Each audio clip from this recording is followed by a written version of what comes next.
નમસ્કાર. આજે આપણે શીખી રહ્યા છીએ પ્રક્રિયાના હિસાબો 2. પ્રક્રિયા એટલે જ્યારે કોઈ પણ કામગીરી કરવામાં આવતી હોય તો એના માટે આપણે એને પ્રક્રિયા નામ આપી શકીએ. કોઈ ઉત્પાદિત વસ્તુ માટે આપણે ઉત્પાદન કરતા હોઈએ તો એને જુદી જુદી કાર્યવાહીમાં વહેંચવામાં આવતી હોય તો એને આપણે જુદી જુદી પ્રક્રિયા કહી શકીએ. આવી પ્રક્રિયાના હિસાબો રાખવાની પદ્ધતિ આપણા કોસ્ટ એકાઉન્ટમાં હોય છે. આ પદ્ધતિઓમાં આજે આપણે જે શીખવાના છીએ એમાં આંતર પ્રક્રિયાના નફાની વાત કરવાની છે. આંતર પ્રક્રિયાનો નફો એટલે એવો નફો કે જેમાંથી કોઈ પણ ઉત્પાદનનો માલ સામાન બીજી પ્રક્રિયામાં આપવામાં આવે ત્યારે તે પડતર કિંમતમાં નફો ઉમેરી અને વધારે કિંમત કરી અને મોકલવામાં આવે એને આપણે આંતર પ્રક્રિયાનો નફો કહીએ છીએ. ઉત્પાદન એકમ પોતે જ પોતાની એક કામગીરીની ઉત્પાદિત વસ્તુ બીજી કામગીરીમાં આપે ત્યારે પડતર કિંમતના બદલે એમાં નફો ઉમેરી તેને આંતર પ્રક્રિયાનો નફો કહેવામાં આવે છે. આના હિસાબો કઈ રીતે કરવાના છે તે આપણે સમજીએ. સામાન્ય રીતે એમાં આ પ્રમાણે રકમો આપેલી હોય છે. જુદી જુદી પ્રક્રિયાઓ છે. એ જુદી જુદી પ્રક્રિયાઓ માટે આપણે જુદી જુદી માહિતી આપેલી છે જેના ઉપરથી આપણે ગણતરી કરવાની હોય છે.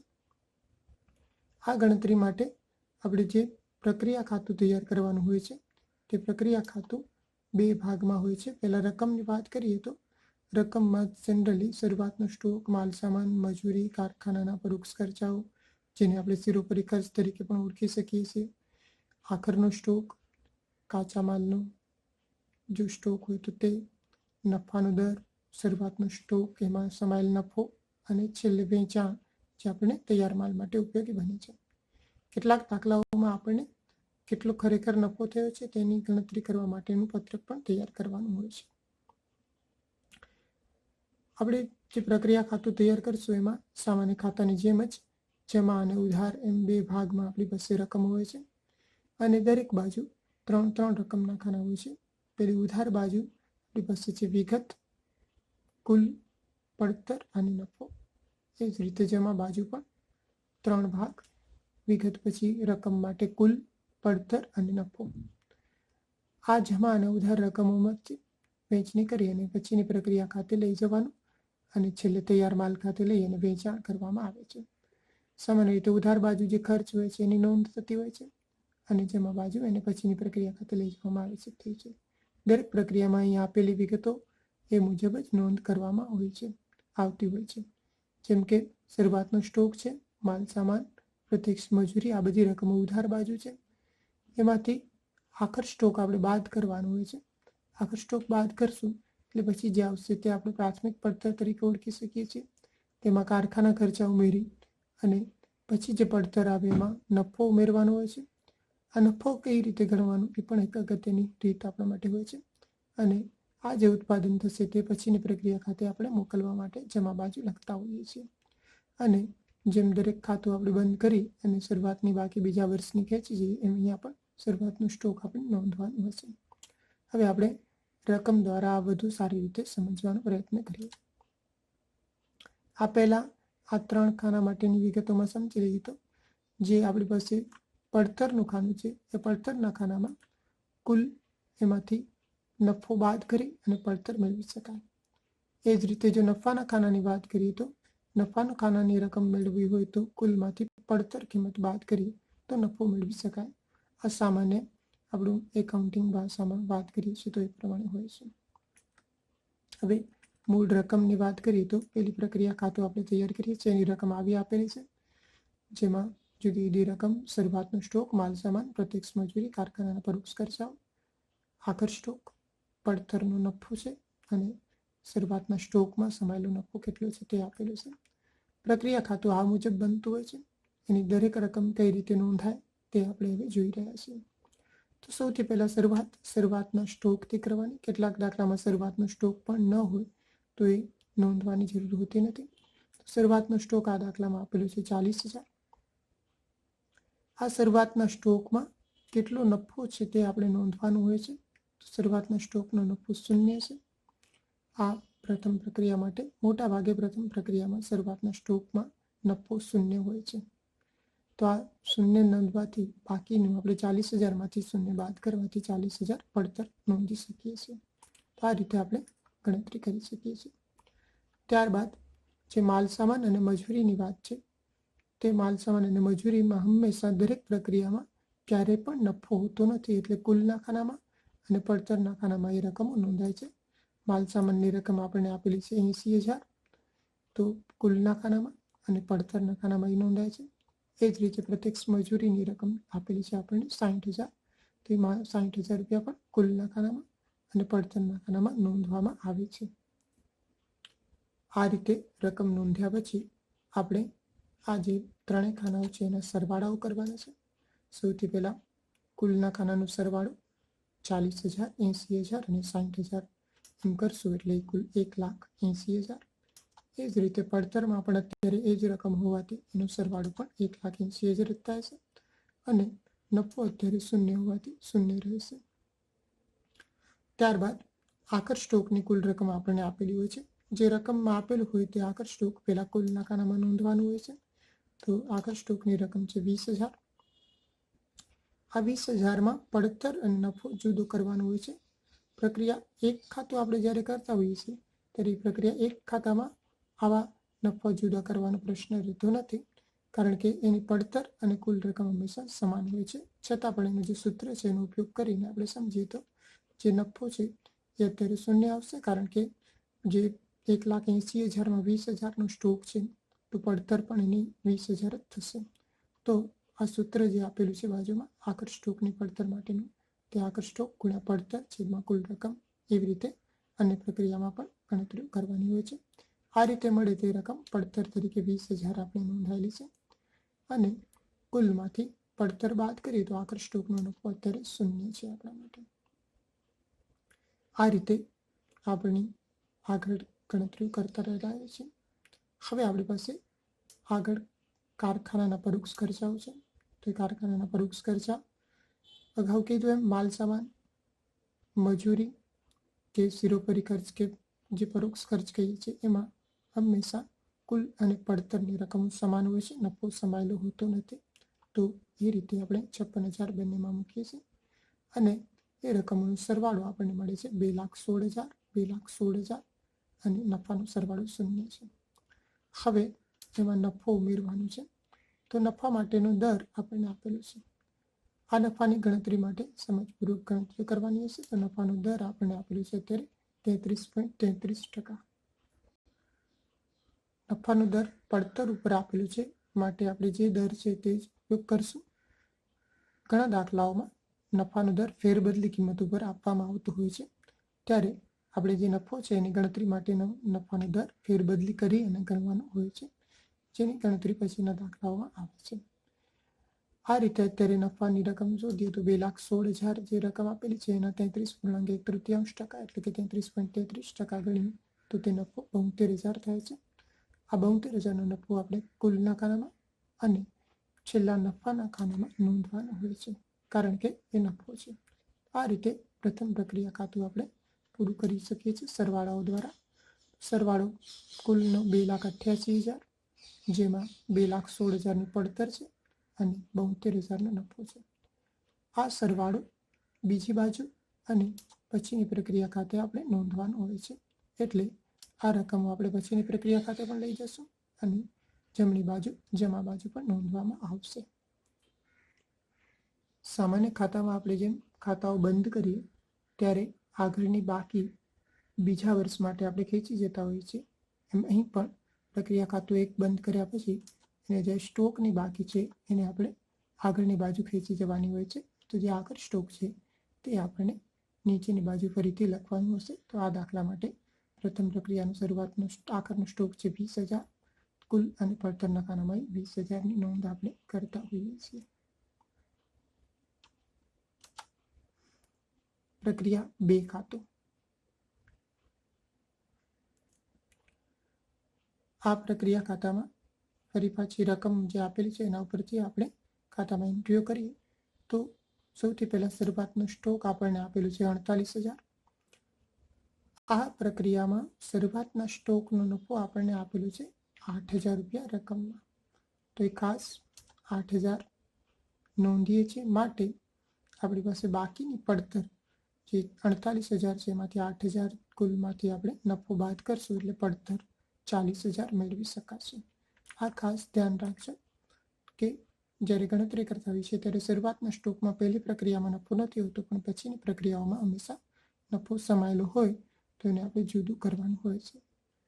આ સિવાય આ પ્રક્રિયામાં આપણે આગળની પ્રક્રિયાથી જે કંઈ નફો લાવ્યા છીએ અથવા તો સ્ટોક લાવ્યા છીએ તે નોંધવામાં આવે છે. તો અહીંયા આપણી પાસે એ રકમ હતી 2,88,000 કુલના ખાનામાં. પડતરની રકમ આપણા પાસે હતી 2,16,000 અને 72,000 રૂપિયાનો નફો હતો, જે આપણે આગળની પ્રક્રિયામાં નોંધ કરી હતી. તો એ રીતે આપણે એને બીજી પ્રક્રિયામાં નોંધ કરવામાં આવે છે. આગળ આપણી પાસે માલ સામાન અને મજૂરીની રકમો આપેલી છે. તો જે રકમો છે તે કુલ અને પડતરના ખાનામાં માલ સામાન 84,000, મજૂરીની રકમ છે 60,000. કુલ અને પડતરના ખાનામાં નોંધવામાં આવે છે. આ રકમોનો સરવાળો કુલ માટેનો 4,80,000,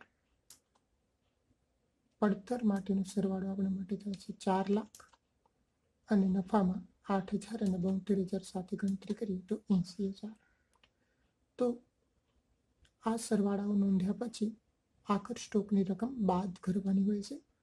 આખર સ્ટોકની રકમ આપેલી હોય તે કુલ રકમ ગણીને એની નોંધ કરીએ છીએ. તો પહેલાં તો 24,000નો આખર સ્ટોક કુલના ખાનામાં. એમાં કેટલી પડતર છે શોધવા માટે અગાઉના ભાગમાં સમજ્યા હતા એમ જ ફરી પાછાના સૂત્ર દ્વારા ગણતરી કરીએ છીએ. તો આખર સ્ટોકની પડતર શોધવા માટેનું સૂત્ર છે આખર સ્ટોક ગુણ્યા પડતર છેદમાં કુલ રકમ. અહીંયા આખર સ્ટોક 24,000 છે ગુણ્યા 4 લાખની કુલ રકમ આપણા પાસે આપેલી છે પડતર કિંમત, અને એમાંથી 4,80,000 કુલ રકમ ભાગાકાર કરવાથી આપણે એની પડતર કિંમત મેળવી શકીએ છીએ 20,000. તો આ 20,000 પડતર કિંમત આપણે નોંધી રહ્યા છીએ, અને બાકી રહેશે તે આપણો નફો રહેશે. તો 24,000માંથી 20,000 એટલે કે કુલમાંથી પડતર બાદ કરશું તો બાકીનો નફો 4,000 આપણે નોંધી શકીએ છીએ. આખર સ્ટોકની રકમો આપણે બાદ કરી અને પ્રાથમિક પડતર મેળવી શકીએ છીએ.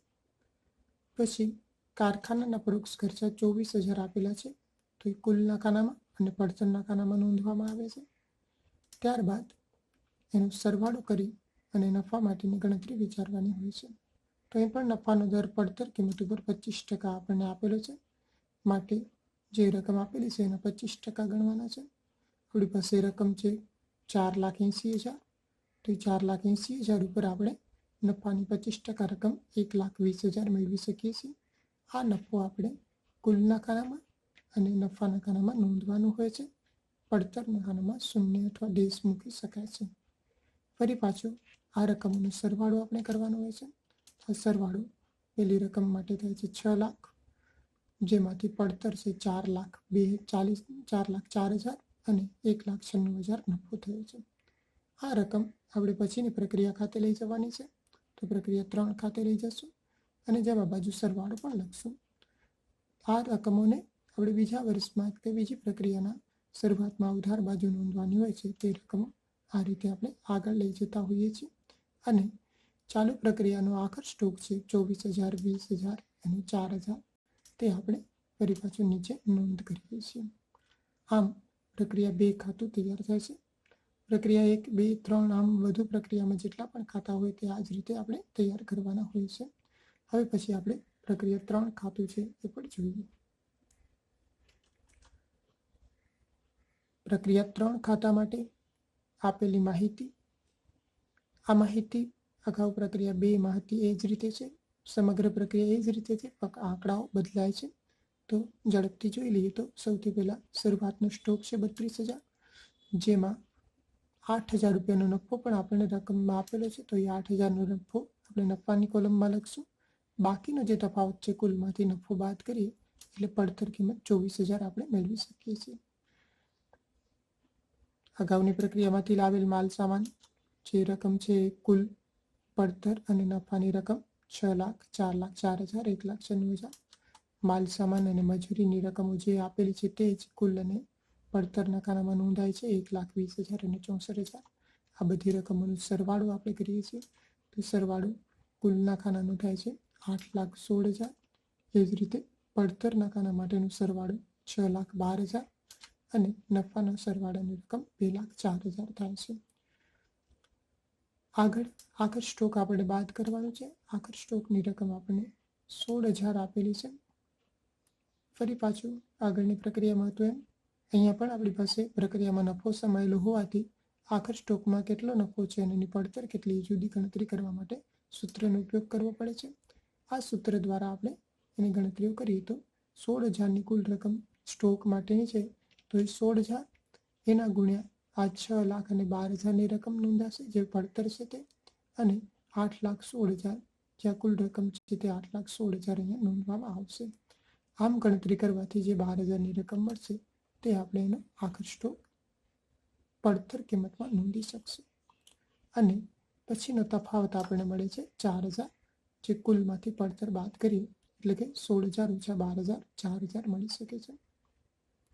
આખર સ્ટોક બાદ કરવાથી પ્રાથમિક પડતર મળે છે આપણે 8 લાખ, 6 લાખ અને 2 લાખ. કારખાનાના પરોક્ષ ખર્ચાઓ 1,60,000 આપેલી રકમ કુલના ખાનામાં અને પડતરના ખાનામાં નોંધવામાં આવશે. અને સરવાળામાંથી હવે નફો ઉમેરવા માટે ગણતરી કરીએ તો પડતર પર નફાનો દર આપણને આ દાખલામાં પણ 25% આપેલો છે. તો 25% રકમ જે 9,60,000 છે એના 25% આપણે કરવાના છે. 9,60,000 એના 25% 2,40,000. નફાની રકમ નફાના ખાનામાં અને કુલના ખાનામાં નોંધાય છે. અને જે સરવાળાઓ થાય છે તે આ પછીના ખાનામાં પછીના પ્રક્રિયામાં એટલે કે અહીંયા ત્રીજી પ્રક્રિયા પછી તૈયાર માલ છે તો તૈયાર માલના ખાતામાં લઈ જવામાં આવશે. તો 12 લાખ, 7,60,000 અને 4,40,000નો સરવાળો આપણે તૈયાર માલ ખાતે લઈ જશું જે જમા બાજુ નોંધાય છે, અને સરવાળો પણ એટલો જ નોંધવામાં આવશે 12 લાખ, 7,60,000, 4,40,000. અને આ પ્રક્રિયાના છેવટના સ્ટોકની રકમો છે એની નોંધ ફરી આપણે કરીશું તો એ જે રિપીટ કરશું પરથી 16,000, 12,000, 4,000 નીચે પાછો આખર સ્ટોક લાવ્યા એવી રીતે નોંધવામાં આવે છે. આ 3 પ્રક્રિયા પછી ચોથી પ્રક્રિયા નથી પણ તૈયાર માલ છે તો તૈયાર માલના સ્ટોકનું ખાતું કઈ રીતે તૈયાર કરવું તે પણ હવે જોઈએ. તૈયાર માલના સ્ટોકનું ખાતું આપણે હવે સમજી રહ્યા છીએ. તૈયાર માલના સ્ટોકના ખાતામાં આપણી પાસે શરૂઆતનો સ્ટોક આપેલો છે 1,20,000, જેમાં સમાયેલ નફો છે 44,000. તો આગળની પ્રક્રિયા જેમ જ અહીં પણ કુલના ખાનામાં કુલ રકમ અને નફાની રકમ નફાના ખાનામાં નોંધાશે, અને બાકી રહેલું 76,000નું પડતરનું રકમ પડતરના ખાનામાં નોંધાશે જે આપણે કુલમાંથી નફો બાદ કરીને મેળવી શકીએ છીએ. પ્રક્રિયા 3માંથી આપણે લાવેલી રકમ 12 લાખ, 7,60,000 અને 4,40,000 અહીંયા નોંધવામાં આવશે. ત્યારબાદ આ રકમનો સરવાળો આપણે કરીશું એટલે 13,20,000, 8,36,000 અને 4,84,000ની રકમ આપણે મેળવી શકીએ છીએ. એમાંથી આખર સ્ટોકની રકમ બાદ કરવાની છે. અહીં આપણી પાસે માલ સામાન મજૂરી કે કારખાના પરોક્ષ ખર્ચાઓ નથી. હવે આખર સ્ટોકની કુલ રકમ 60,000 આપેલી છે તો એ 60,000 એની પડતર શોધવા માટે આગળ જેમ કરતા હતા એમ જ સૂત્રના ઉપયોગ દ્વારા આપણે મેળવીએ છીએ. તો 60,000માં પડતર કિંમત 38,000 સમાયેલી છે, 38,000ની નોંધ થશે, અને બાકીનો તફાવત 22,000 રૂપિયા આપણે નફાની ખાનામાં નોંધી શકશું 60,000 ઓછા 38,000 કરવાથી. આટલું કર્યા પછી આપણી પાસે જે રકમ આવે છે એમાં છેલ્લે નફો ગણતરી કરવાનું હોય છે. હવે નફા માટે આગળની પ્રક્રિયા કરતાં થોડીક જુદું હોય છે. અગાઉ આપણે નફાનો દર આપેલો હતો, છેલ્લે વેચાણની રકમ આપણને આપેલી હોય છે જ્યારે તૈયાર માલ વેચવામાં આવે ત્યારે, જેથી તફાવતની રકમ આપણે નફો મેળવી શકશું. અહીં નફો આપણને શોધવા માટે પહેલાં વેચાણની રકમ છે 14 લાખ જે રકમમાં આપેલી છે તે આપણે 2 જગ્યાએ નોંધવાની હોય છે. એક રકમ છે આપણે જમા બાજુ નોંધીએ છીએ કુલના ખાનામાં, અને બીજું શરૂઆતની જે રકમ છે એના પહેલા ખાનામાં ઉધાર બાજુ આ 14 લાખનો સરવાળો આપણે નોંધવાનો હશે. અને આ 14 લાખ અને એનાથી ઉપર આવેલા 12,60,000 વચ્ચેનો તફાવત 1,40,000 આપણે નફાની રકમ મેળવી શકશું. તો નફાની ગણતરી અહીંયા આગળની પ્રક્રિયાથી જુદી થાય છે કે જે કુલ 14 લાખનું વેચાણ છે એમાંથી આ કુલ રકમ બાદ કરવાથી આપણને 1,40,000 તફાવતની રકમ નફો મળી છે. આ નફો નફાની કોલમમાં આપણે નોંધી શકીએ છીએ, અને પછીના સરવાળાઓ આપણે જમા બાજુ અને કુલના ખાનામાં નોંધી શકીએ છીએ. તો આ રીતે આપણે આ બંને રકમો સામસામે નોંધીએ છીએ અને ફરી પાછું આખર સ્ટોક આપણે જે રકમ નોંધાય છે એ રીતે જ છેવટની નીચે રકમ 60,000, 38,000 અને 22,000 નોંધવામાં આવે છે. આમ કર્યા પછી આપણે કહી શકીએ કે આપણું પ્રક્રિયા ખાતું પૂરું થયું અને તૈયાર માલનું ખાતું પણ પૂરું થયું. કેટલાક દાખલાઓમાં આપણને ખરેખર થયેલ નફાની ગણતરી દર્શાવતું પત્રક પણ તૈયાર કરવાનું કહેવામાં આવે છે. તો એમાં પણ આ બધી રકમો આપણે નોંધવાની હોય છે. જેમ કે આ તૈયાર માલના ભાગમાં આપણે કહીએ તો જે નફો ઉમેરવામાં આવે છે એને આ 1,40,000. એવી જ રીતે અગાઉની પ્રક્રિયામાં પણ જે નફો હતો તે એમ શરૂઆતના સ્ટોકનો નફો અહીંયા 44,000 અને આખર સ્ટોકનો નફો આપણી પાસે છે 22,000. તો આ બધી રકમો ખરેખર થયેલ નફાના પત્રકમાં આપણે દર્શાવવાની હોય છે. આ પત્રક કંઈક આવી રીતે બનતું હોય છે. તો એમાં જે તૈયાર માલની આપણે વાત કરીએ, તૈયાર માલમાં 1,40,000 દેખીતો નફો છે. એ જ રીતે અગાઉની પ્રક્રિયામાં દેખીતો નફો 72,000 પહેલી પ્રક્રિયામાં ઉમેરીએ તો આપણે 1,20,000, 2,40,000. એ જ રીતે શરૂઆતના સ્ટોકનો નફો આપણા માટે આપેલ હોય છે રકમમાં. પહેલી પ્રક્રિયામાં 0 હતો, અન્ય પ્રક્રિયાઓમાં 8,000, 8,000 અને હમણાં છેલ્લે 44,000 આપણે સમજતા હતા. એ જ રીતે આખર સ્ટોકનો નફો આપણે શોધતા હોઈએ છીએ. તે શરૂઆતના પહેલી પ્રક્રિયામાં 0 અને બાકી 4,000, 4,000 અને 22,000 હતો. આ રકમો નોંધ્યા પછી જે આપણી પાસે ફેરબદલી છે તે પાંચમું ખાનું આપણે કહીએ તો એને ત્રીજા અને ચોથા ખાનાની બાદ બાકી, એટલે કે શરૂઆતના સ્ટોકના નફામાંથી આખર સ્ટોકનો નફો બાદ કરીને આપણે આ રકમ મેળવી શકીએ છીએ. જેમ કે અહીંયા 0 ઓછા 0, 0, 8,000 ઓછા 4,000, 4,000. બીજી પ્રક્રિયામાં પણ આ જ રીતે અને છેલ્લે તૈયાર માલમાં 44,000 ઓછા 22,000, 22,000 વધે છે આપણા માટે. તો આ તફાવતની રકમ આપણે ફેરબદલીના ખાનામાં નોંધી શકીએ છીએ. અને છેલ્લે ખરેખર નફો છે તો એ ખરેખર નફો આપણો જે દેખીતો નફો છે એમાં જે તફાવતની રકમ હતી, ફેરબદલીની રકમ હતી, તે આપણે પ્લસ કરીને મેળવી શકીએ છીએ. અહીંયા છે 72,000 પ્લસ 0 એટલે 72,000, 1,20,000 વત્તા 4,000 1,24,000.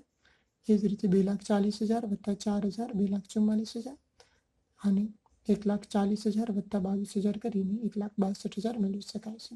તો આ રીતે ખરેખર નફો આપણે મેળવી શકીએ છીએ બીજા ખાનામાં પાંચમા ખાનાની રકમ ઉમેરવાથી. પાંચમા ખાનાની રકમ માઇનસમાં હોય તો એ બાદ કરીને આપણે મેળવી શકીએ છીએ અને બધાનો સરવાળો આમ આપણે કહી શકીએ છીએ. તો આ 6,02,000 એ ખરેખર થયેલ નફો કહી શકાય. સ્વપ્રયત્નોથી આવા બીજા દાખલાઓ આપ પ્રેક્ટિસ કરશો તો વધુ સરળતાથી તમે સમજી શકશો અને એના વધુમાં વધુ મહાવરાથી આપણે વધુ સારી રીતે ઝડપથી આ દાખલાઓ ગણી શકતા હોઈએ છીએ. આમ દરેક પ્રક્રિયામાં આપણે એક સમાન ગણતરી હોય છે માટે સમજદારીપૂર્વક કરવાથી આપણે સમગ્ર દાખલો સારી રીતે તૈયાર કરી શકતા હોઈએ છીએ.